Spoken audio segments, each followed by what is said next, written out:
Thoughts on the Bible readings: 1 Samuel 26:27, Jeremiah 3, Matthew 4, for July 13th. In 1 Samuel 26 we learn of Saul continuing to seek David in order to slaughter him because of Saul's being consumed by jealousy, which, as Proverbs says, is as rotten bones.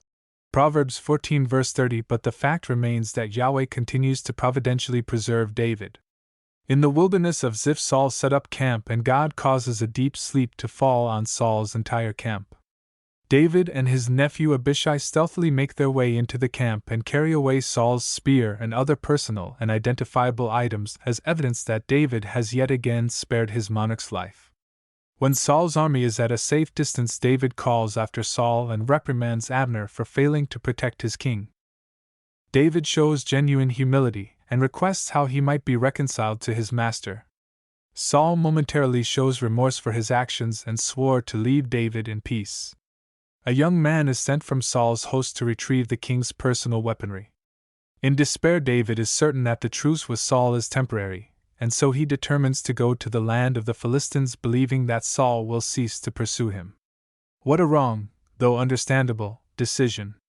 This desperate act would lead to a chain of lies and bloodshed that could have been avoided had David continued to trust in the Almighty, who had always proved to be his shield. In chapter 27, David and his men find themselves once again in the midst of Gath.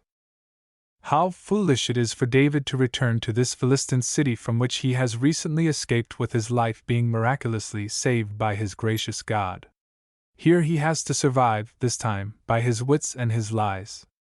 This is clearly a low point spiritually in David's life, and yet again will it be miraculously spared by the Almighty. See chapters 29 and 30.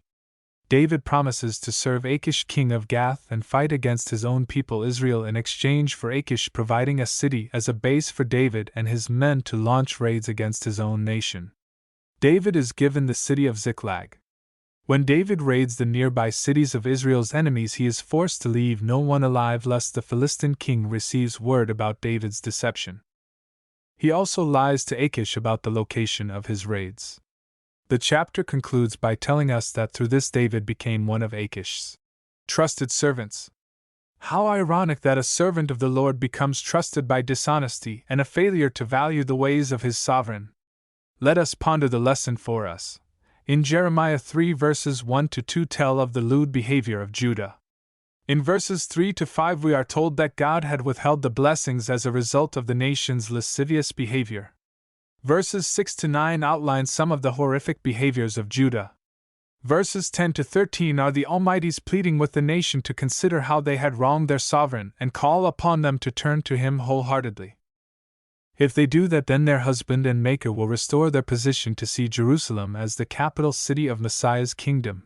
Isaiah 2 verses 1-4, Zechariah 1 verse 9, 16, 20-21. Those blessings will see Jesus Messiah and his saints shepherding, i.e., feeding the nation with the nourishing and enriching word of the Lord. Yet despite such a glorious future, God's people were now behaving as a treacherous wife. Ezekiel 16 verses 22-58 tell us how Judah had failed to learn the lessons of how the Almighty had disciplined Samaria and Israel.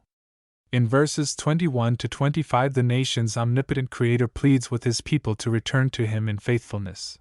In chapter 14 verses 1-12 of Matthew, Herod is struck with terror on hearing of the miracles of Jesus. Herod Antipas, a convert of the Sadducees, and therefore a non-believer in the resurrection of the dead, was convinced that John the Baptist had been raised from the dead.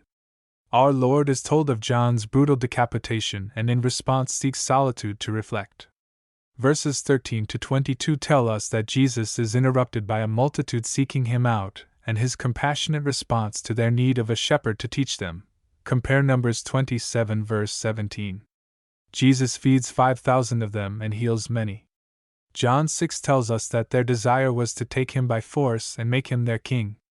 Jesus summarily dispersed the crowd and went into a mountain to pray. Verses 24-33 speak of Jesus sending the apostles by boat to the other side of the lake.